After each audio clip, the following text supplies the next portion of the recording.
I'm Professor Researcher Hudson Zanin from University of Campinas, and I'm here in the backyard of my house thinking about the COP27 and how Brazil could play an important role.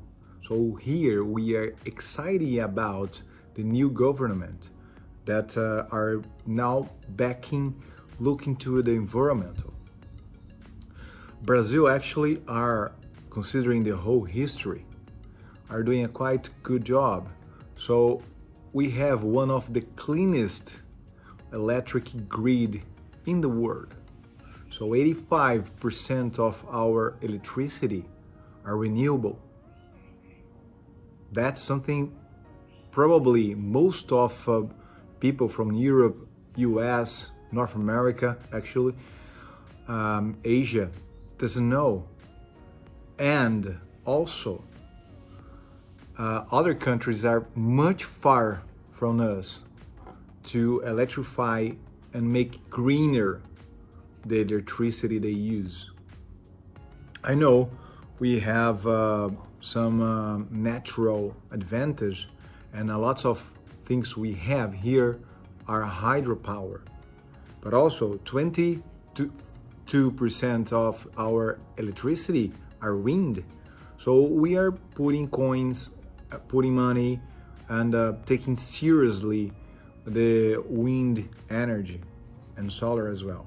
So Brazil has a very competitive energy cost and also a greener energy.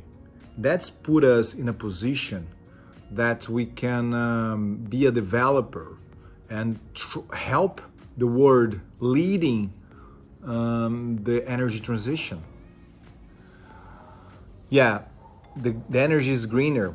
So for example, to produce green hydrogen, we need the clean energy, but also we need the technology working properly. We have alkaline electrolyser here, so we produce hydrogen here, but also there is more, let's say, competitive technology like PNM, polymers electrolysers, and also solid oxide electrolyzer cells that could reach, if combined with some ammonium process, for example, industrial process, 100% efficiency.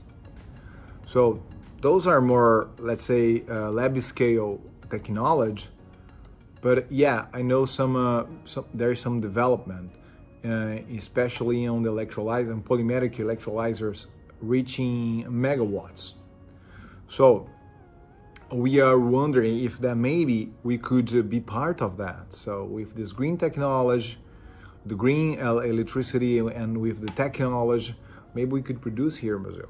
Also, for example, if you buy an electric car, you already have a lots of a carbon footprint, much higher, much higher than a car with a combustion engine powered by biofuel in this country here.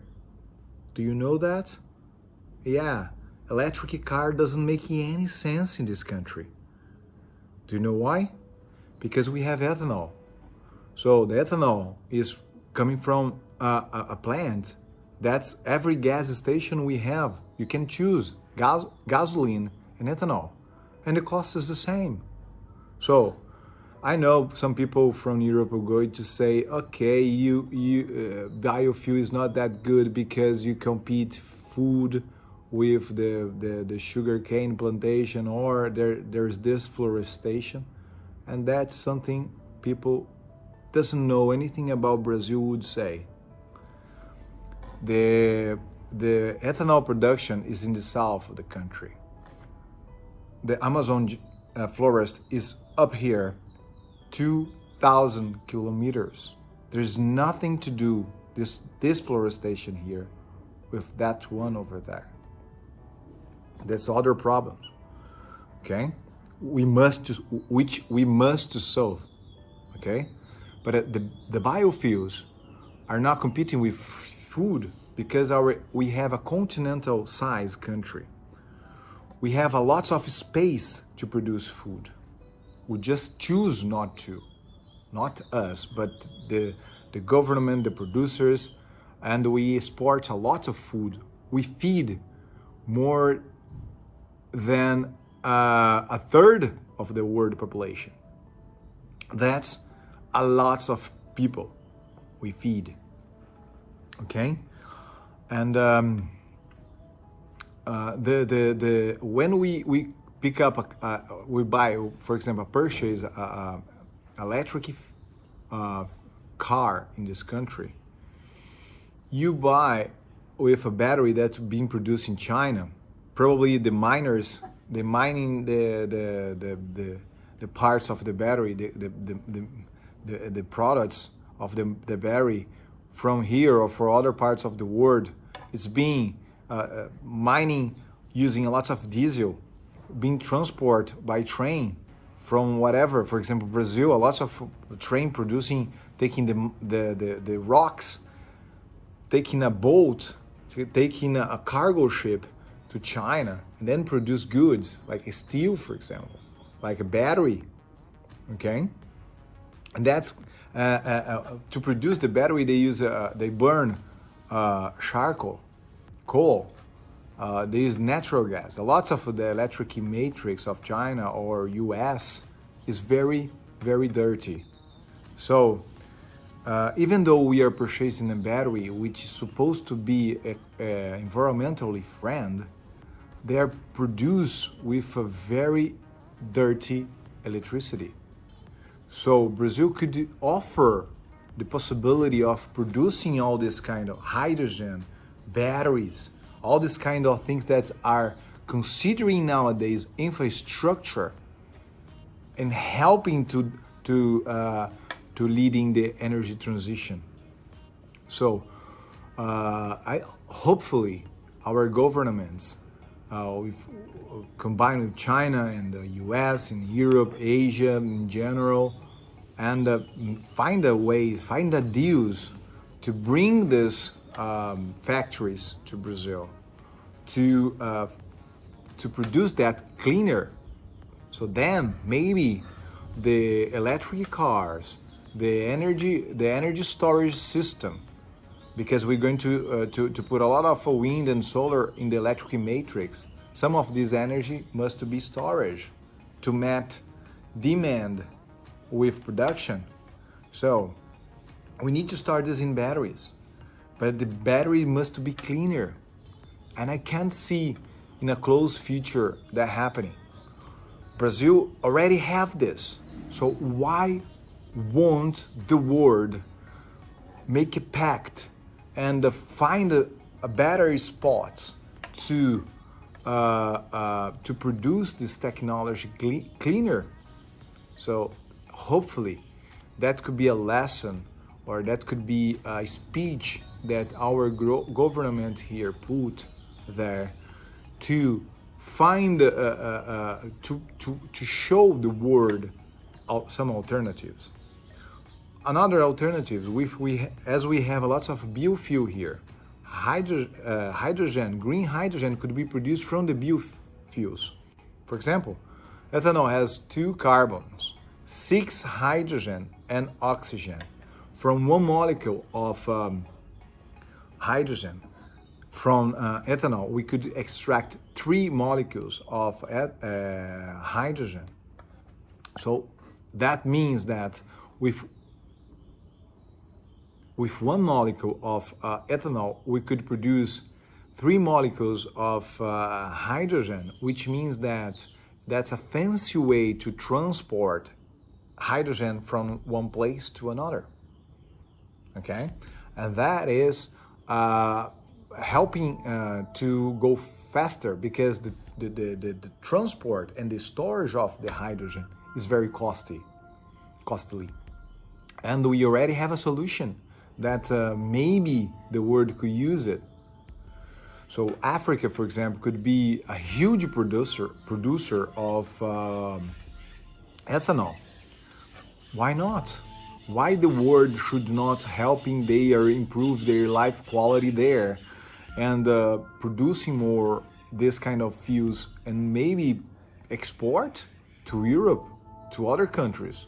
Why not? And yeah, if we still thinking about only on developing our country locally, instead find a way to distribute some important key technology all around the world. I'm not saying that we should keep the technology. Could be, I don't know, a company from abroad. Could be a Brazilian company helping the African people to planting the ethanol and so on and so on. I'm not saying that people should not make business. Actually, it's the best moment to do energy transition because we have business here. We have the technology, and the COP27 is the politicians find a way to collaborate, find a way to show their planning, find a way to stopping looking only if, for example, of course gray hydrogen is cheaper than green hydrogen. If we do not have some incentivize, if we do not you have the government subsidizing or putting some regulation and impose some of the things, some of the change, we're not going to do. If we only leave it to the politicians, they're going to do what's best for them, not for the nation. And that's, I'm really worried, and that's why I'm recording this, because I want to be part of the solution. I want to find a way to reach more people and say, guys, let's think as one, because as someone emits gas in another country, CO2, a lot of hydrocarbon in the air, the air, the gas doesn't respect boundaries, doesn't respect borders. So the gas by diffusion go all around. It doesn't care if it was produced in anywhere. Doesn't care. So everybody's going to pay. Let's think as one and try to solve that together as one. So that's a point to change. COP27. Let's go.